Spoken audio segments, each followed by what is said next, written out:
नमस्कार, मी सेजल पुरवार. या बुलेटिनमध्ये तुम्हा सर्वांचं स्वागत. सध्या आपण बघतोय राज्यामध्ये थंडी वाढलेली आहे, थंडीचा कडाका बसतोय. तर दुसरीकडे हिमाचल प्रदेशमध्ये जोरदार बर्फवृष्टी सुरू असल्याचंही कळतंय. आणि ही बर्फवृष्टी होत असल्यानं अटल बोगदा आता प्रवाशांसाठी थेट बंद करण्यात आलेला आहे. गेल्या काही दिवसात मोठ्या प्रमाणात हिमवृष्टी होतीये, त्यामुळे रस्ते निसरडे झाले आहे. आणि कालच अटल बोगद्यामध्ये 1000 पेक्षा जास्त गाड्या अडकल्या होत्या. सोमवारी रात्रीपर्यंत या सर्व गाड्या बाहेर काढून 8000 पर्यटकांची सुटका करण्यात आली. मात्र खबरदारीचा उपाय म्हणून अटल बोगदा बंद करण्यात आलाय. पुढील आदेश येईपर्यंत अटल बोगदा प्रवाशांसाठी बंद असेल. कुल्लू मनालीला येणारे पर्यटक सोलांग नाल्यापर्यंतच प्रवास करू शकतात. हिमाचलमधल्या शिमला, कुल्लू मनालीमध्ये अशा शहरांमध्ये लांबच लांब ट्रॅफिक जाम सुद्धा झाला असल्याचं सध्या बघायला मिळत आहे. बर्फामुळे रस्ते निसरडे झालेत, जे गाड्यांसाठी धोकादायक आहे. गाड्या घसरून झालेल्या अपघातात आतापर्यंत 4 मृत्यू झाला असल्याचं वृत्त आहे. त्यामुळे हिमाचल प्रदेशमध्ये 223 रस्ते आणि 3 राष्ट्रीय महामार्ग बंद करण्यात आले. शिमला आणि मनालीमध्ये तापमान शून्याच्या खाली गेलंय. त्यामुळे हिमाचल प्रदेशमधील लोकप्रिय पर्यटन स्थळं ताज्या हिमवृष्टीमुळे बर्फानं झाकली गेली आहेत. तर अटल बोगदा हा प्रवाशांसाठी आता बंद करण्यात आला असल्याचं एकंदरीतच आपण बघतोय. त्यामुळे प्रवाशांचे मात्र हाल होत आहे. सध्या आपण बघतोय 31 आहे, क्रिसमस आहे आणि त्यामुळे सर्वांना सलग सुट्ट्या मिळालेल्या आहेत. यामुळे अनेक जण पर्यटनासाठी हिमाचल प्रदेशकडे वळले आहेत. मात्र या ठिकाणी बर्फवृष्टी होत असल्यानं अनेकांना मोठ्या अडचणींचा सामना करावा लागतोय.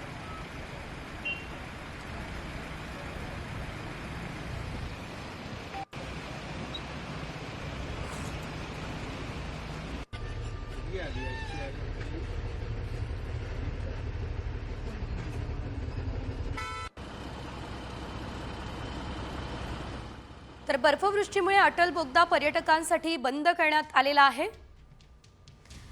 पर्यटकांना सोलांगनाला पर्यंतच आता प्रवास करण्याची मुभा आहे. बर्फावरून वाहनं घसरण्याचाही धोका आहे.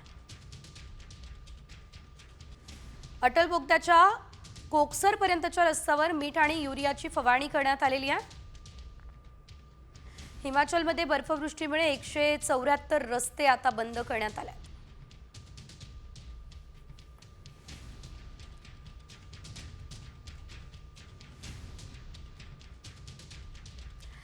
तर हिमाचल प्रदेशमधली सध्याची काय परिस्थिती हे आपण बघितलं. मात्र संपूर्ण देशभरातली नेमकी काय परिस्थिती पुढे घेऊयात बातम्यांचा वेगवान आढावा. जम्मू काश्मीरच्या डोडामध्ये मोठ्या प्रमाणात बर्फवृष्टी झाली. दरम्यान या बर्फवृष्टीचा पर्यटक आनंद घेत आहेत.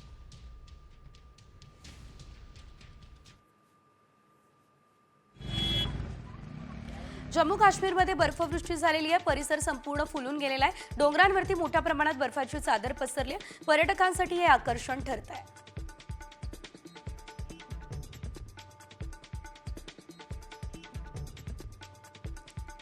क्रिसमससह न्यू इयरचं सेलिब्रेशनही जोरात होणार आहे. कारण आज आणि 31 डिसेंबर पहाटे 5 वाजेपर्यंत मद्य विक्री सुरू असेल. Hotel, restaurant, permit room, orchestra, bar पहाटे 5 पर्यंत सुरू ठेवण्यास गृह विभागानं आदेश दिलेत.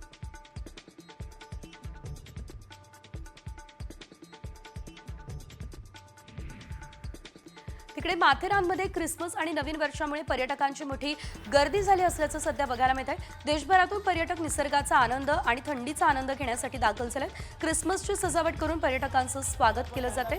त्यामुळे माथेरानमध्ये मोठ्या प्रमाणात पर्यटक आणि हॉटेल्स हाऊसफुल झाले आहेत.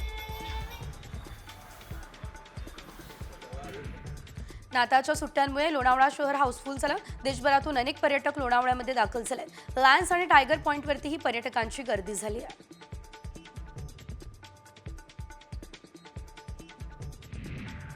रायगडमध्ये नाताळ मोठ्या उत्साहात साजरा झालाय. विविध चर्चमध्ये जाऊन ख्रिस्ती बांधवांनी प्रार्थना केल्या. चर्चवरती विद्युत रोषणाई याशिवाय सजावटही करण्यात आली आहे.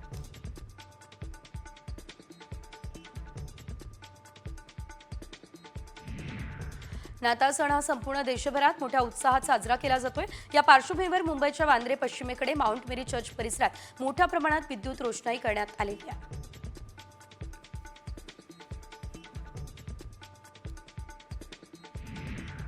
बुलढाण्यात क्रिसमसमुळे चर्चला आकर्षक विद्युत रोषणाई झाली. सकाळपासून ख्रिस्ती बांधवांची चर्चमध्ये गर्दी दिसते.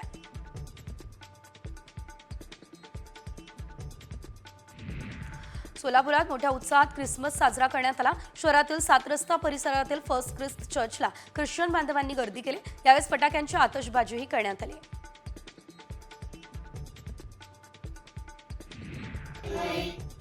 अमरावतीमध्ये येशू ख्रिस्तांचा जन्मोत्सव थाटात साजरा झाला। नाताळच्या औचित्याने शहरातील विविध चर्चवरती आकर्षक अशी विद्युत रोषणाई करण्यात आली। नाताळच्या शुभेच्छा देण्यासाठी चर्चमध्ये नागरिकांनी गर्दी केली।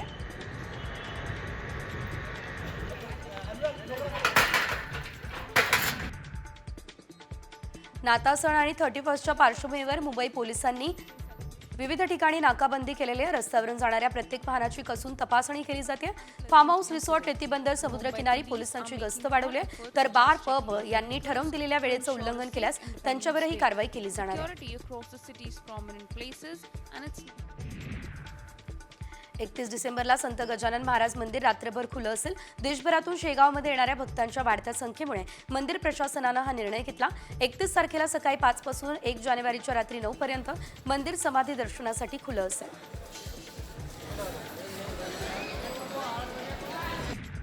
रत्नागिरीमध्ये नाताळच्या सुट्टीत पर्यटकांनी सर्वात जास्त पसंती कोकणाला दिली। गणपतीपुळ्यात पर्यटकांची गर्दी वाढली आहे। परिसर फुलून गेलाय। राज्याच्या कानाकोपऱ्यातून नव्हे तर देशभरातून पर्यटक गणपतीपुळ्यात दाखल होत आहेत।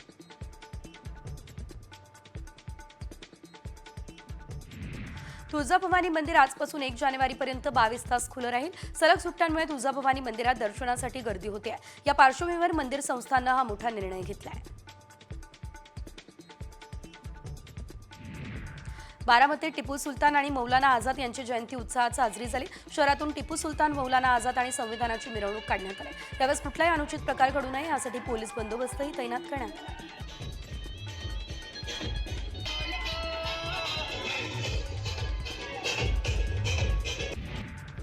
दक्षिण भारतात प्रसिद्ध असलेल्या माळेगाव या ठिकाणी खंडोबा यात्रेची तयारी पूर्ण झाली आहे। 29 डिसेंबरपासून या यात्रेला सुरुवात होईल। या यात्रेला 400 वर्षांची परंपरा आहे। मुख्यमंत्री आणि दोन्ही उपमुख्यमंत्री या यात्रेला हजेरी लावण्याची शक्यता आहे।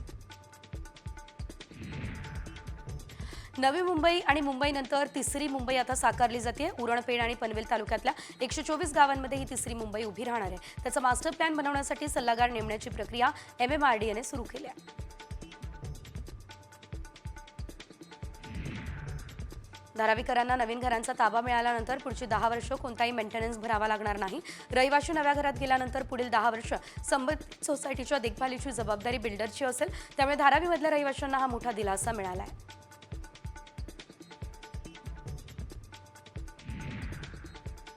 सिडकोच्या घरांच्या अर्जाच्या नोंदणीसाठी तिसऱ्यांदा मुदतवाढ देण्यात आली। आता 10 जानेवारीपर्यंत पसंतीचं घर निवडता येईल। सिडकोकडून 27 ठिकाणी आता 67,000 घरं बांधली जात आहेत। त्यापैकी 26,000 घरांची योजना 11 ऑक्टोबरपासून सुरू करण्यात आली आहे।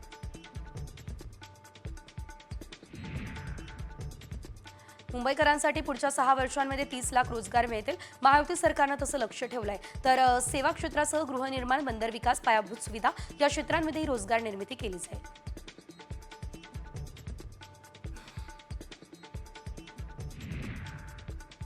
मुंबईकरांचं पाणी आता महागण्याची शक्यता आहे, कारण महानगरपालिकेच्या जल अभियंता या विभागानं पाणीपट्टीमध्ये वाढ केली आहे। त्याबाबतचा प्रस्ताव देखील प्रशासकीय मंजुरीसाठी आयुक्तांकडे सादर करण्यात आलेला आहे। तुर्तास आयुक्तांकडून मात्र मंजुरी मिळालेली नाही।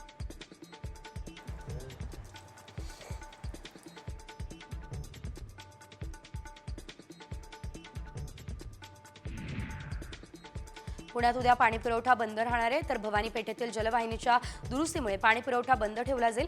शुक्रवारी कमी दाबानं पाणीपुरवठा केला जाईल।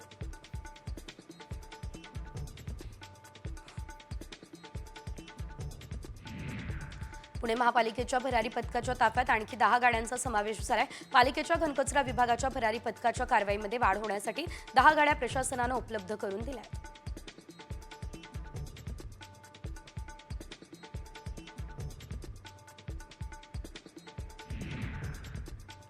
पुण्याच्या वाघोली अपघात प्रकरणी आता डंपर मालकाला अटक झाली आहे। अनिल काटे असं डंपर मालकाचं नाव आहे। त्याच्यावरती लोणीकांद पोलिसात गुन्हा दाखल झाला। वाघोली चौकात डंपर चालकानं 9 मजुरांना चिरडलं। यामध्ये 3 जागीच मृत्यू झाला।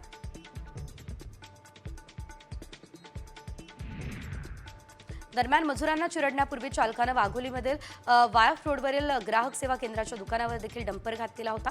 यामध्ये केंद्र चालकाचं संगणक, प्रिंटर, झेरॉक्स मशीनसह भिंतीचं नुकसान झालं। यानंतर चहा विक्रेत्यासोबत वाद घालून त्यानं पुढे मजुरांना चिरडलं।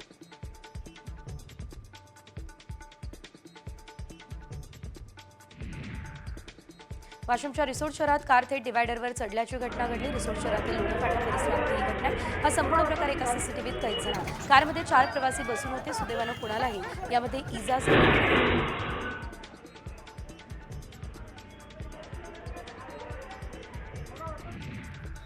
पुण्यात मद्यधुंद चालकानं अनेक वाहनांना धडक दिली आहे। एका 4चाकी वाहनानं अनेक दुचाकींना उडवलंय। दयानंद केदारी असं चालकाचं नाव आहे। त्याला पोलिसांनी आता ताब्यात घेतलंय।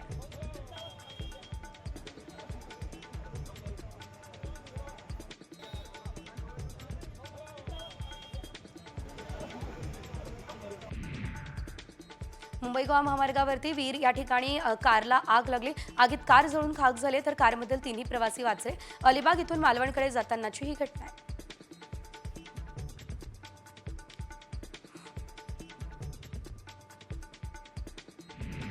खोपोली या ठिकाणी टँकरने अपघातानंतर थेट पेट घेतला असल्याचं बघायला मिळालं। टँकरमधील केमिकल हे पसरलं, त्यामुळे परिसरात आग लागली। आगीत पार्किंग केलेली एक कारही जळून खाक झाली। खोपोली शिळफाट्याची ही घटना आहे।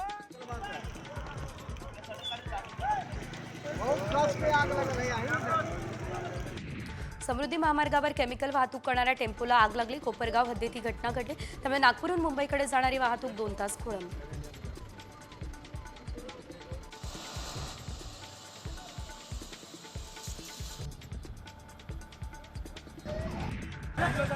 नवीन वर्षाच्या पार्श्वभूमीवर नांदेड पोलिसांनी अवैध धंद्याविरोधात कडक मोहीम सुरू केली।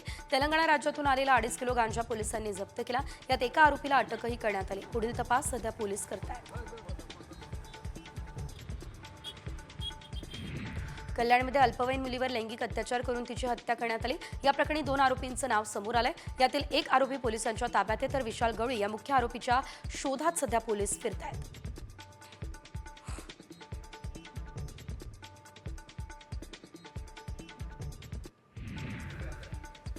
अंबरनाथच्या सर्वोदय नगरमध्ये पाणी टंचाई ही मोठी समस्या झाली आहे। पुरेसं पाणी मिळत नाही, त्यामुळे स्थानिकांनी महाराष्ट्र जीवन प्राधिकरण कार्यालयावर धडक मोर्चा काढलाय।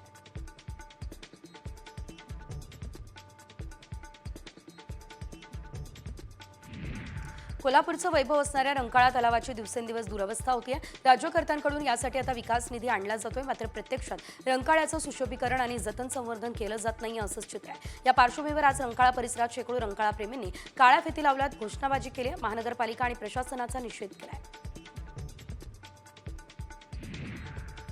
खेलरत्न पुरस्कार वादावरून मनू भाकरने स्पष्टीकरण दिलं। अर्ज भरण्यात माझ्याकडून चूक झाली आहे, ही कबुली मनूने दिली। पुरस्कार यादी निश्चित होण्यापूर्वी मनूच्या वडिलांनी मनूचं नाव यादीमध्ये नसल्यानं सरकारच्या भूमिकेवर सडकून टीका केली। यावरून आता वाद निर्माण झालेला आहे।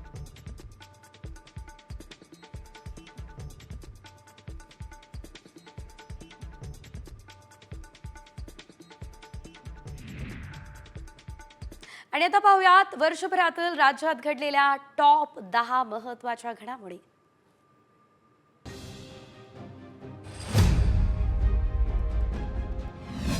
मराठा आरक्षणाचा मुद्दा यावर्षीही चर्चेत होता।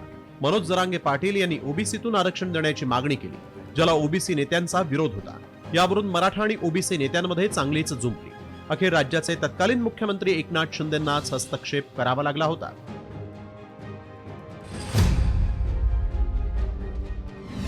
राज्य सरकारनं फेब्रुवारी महिन्यात विशेष अधिवेशन बोलावत मराठा आरक्षण विधेयक मंजूर केलं। राज्य सरकारनं मराठा समाजाला 10% स्वतंत्र आरक्षण दिलं। मात्र या मराठा आरक्षणावरही काही तज्ञांनी प्रश्नचिन्ह उपस्थित केले होते। राज्य विधानसभेची निवडणूक जाहीर झाली आणि मराठा आरक्षण तात्पुरतं स्थगित झालं।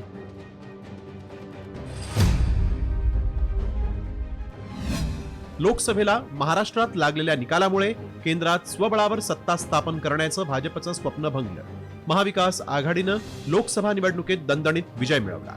राज्यातल्या लोकसभेच्या 48 जागांपैकी मवियानं 30 तर महायुतीनं 17 जागांवर विजय मिळवला, तर 1 जागा अपक्षानं जिंकली।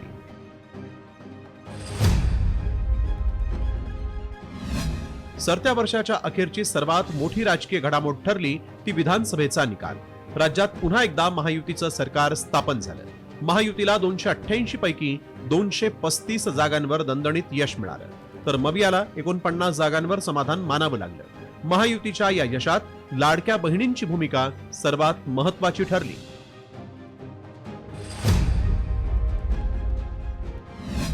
देवेंद्र फडणवीस यांनी तिसऱ्यांदा आणि महाराष्ट्राचे 21वे मुख्यमंत्री म्हणून शपथ घेतली।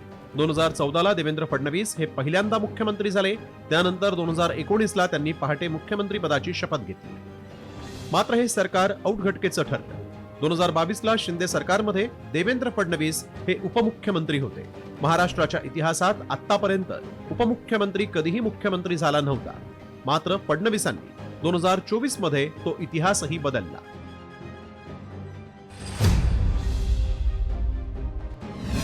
माजी मंत्री आणि राष्ट्रवादी अजित पवार पक्षाचे ज्येष्ठ नेते बाबा सिद्दीकींची मुंबईत गोळ्या झाडून हत्या करण्यात आली. 12 ऑक्टोबरला आमदार जिशान सिद्दीकींच्या वांद्रे इथल्या ऑफिस बाहेर बाबा सिद्दीकींची गोळ्या झाडून हत्या करण्यात आली. लीलावती रुग्णालयात दाखल केलं असता उपचारादरम्यान त्यांची प्राणज्योत मालवली.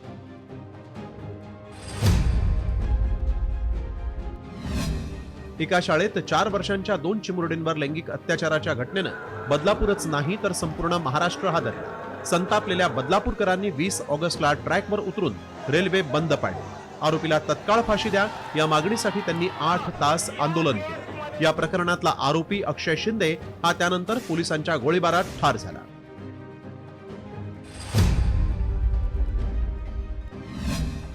मे 2024 रोजी दुपारी 1:30 वाजता डोंबिवलीतल्या अंबर केमिकल कारखान्यामध्ये 4 बॉयलरचा स्फोट झाला. हा कारखाना फूड कलरिंग आणि इतर रसायनांची निर्मिती करत होता. मात्र ही आग जवळपासच्या कारखान्यांमध्ये आणि इमारतींमध्ये पसरली. या अपघातात 10 जण ठार तर 64हून अधिक जखमी झाले.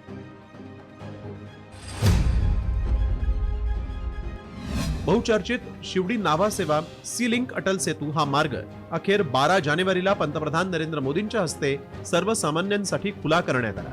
तर कोस्टल रोडचं जवळपास 95% काम पूर्ण झालं. त्यामुळे मुंबईकरांना कोस्टल रोडचं न्यू इयर गिफ्ट मिळणार आहे. तसंच आरे ते बीकेसी दरम्यान भुयारी मेट्रोचा पहिला टप्पाही सुरू झाला आहे.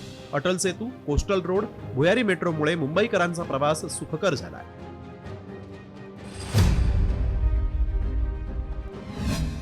डिसेंबर महिना गाजला तो राज्यातल्या घटनांमुळे. बीडच्या मस्साजोग मधले सरपंच संतोष देशमुख यांची निर्घुण हत्या झाली. त्यांच्या हत्येमागे राजकीय कनेक्शन असल्याचा आरोप करण्यात आला. तर परभणीत सोमनाथ सूर्य